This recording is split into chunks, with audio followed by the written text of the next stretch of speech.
Hi, I'm Jonathan Weinberg, and this is going to be a fairly quick review of a very popular pen that everybody pretty much who knows about fountain pens knows about, the Pilot Metropolitan.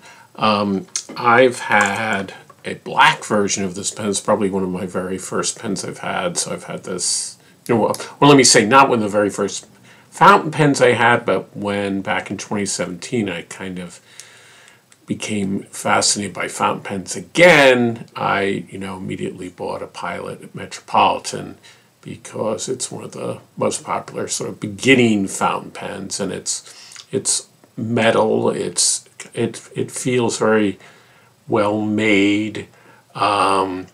It's fairly reliable. I find that the fine nib which really writes like an extra fine, Japanese extra fine, is a bit scratchy, but the medium nib, which is what I have in this pen, writes fairly well. I mean, it's nothing exciting about it. I find it's a little too narrow a pen, a little too heavy a pen, so it's not one of my favorite pens, but it's okay. I love Pilot pens in general, so you've got to. I have another video where I talk about the Pilot Explorer, which I think is actually a nicer pen than uses a similar nib, but I think it's a nicer pen. Anyway, I've suddenly become interested in using stub nibs more, and I notice when I put in Pilot Stub that up comes the Metropolitan pen on Amazon, and also in a lot of places it refers to the nib that's on this pen as being a stub nib. And I got the pen, and actually on the box that it comes with, here's the box, it says that it's a calligraphy nib. And if you do some Googling, you'll find that there's a bit of controversy about this. Is it a stub nib or is it an italic nib? And what's the difference? Well, most italic nibs have a kind of flat cut, and on the corners it's quite sharp, right? So that makes a very straight line in both directions, but it tends to be very scratchy, and it's used for doing lettering. A stub nib tends to be smoothed on the corners, so it's similar looking, but it's a little nicer to write with, right? The Metropolitan, this one, has what I think is closer to an italic nib. I was reading that somebody sort of said, well, it's halfway between an italic nib and a stub nib. Whatever you want to call it, it's really a very scratchy writer. And I think it's odd, actually. It's not just Amazon, but a lot of places, when they sell it, they call it a stub nib, but it seems like Pilot calls it a calligraphy nib, which would give you a bit of a warning. So what I've done is I've done a writing sample, even though I always say that the writing sample doesn't really tell you that very much, and I do a comparison with the Pilot Medium, which I recommend.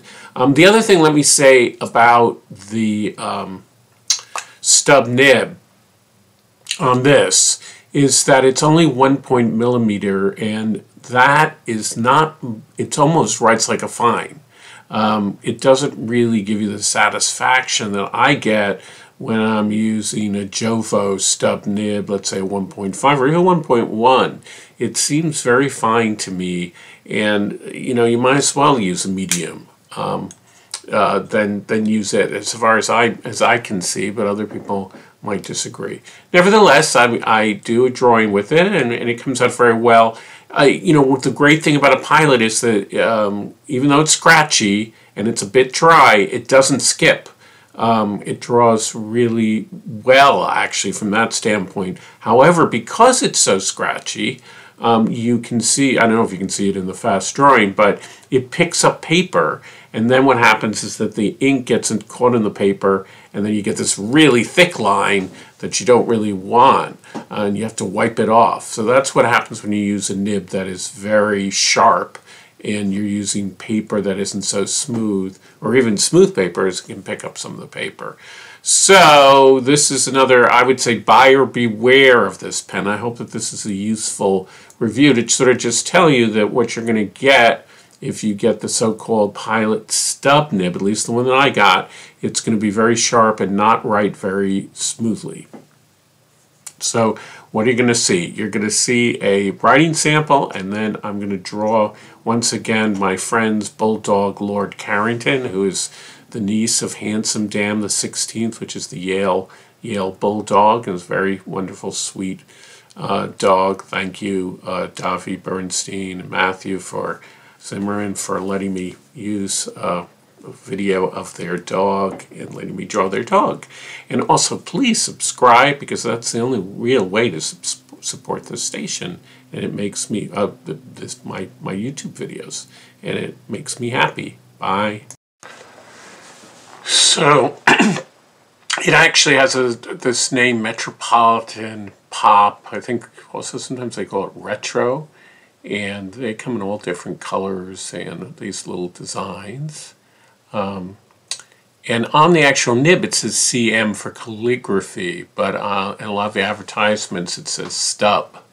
I'm using a cartridge, the Pilot cartridge that comes with a pen, and it's on rodeo paper, which is what I'm always using in these videos.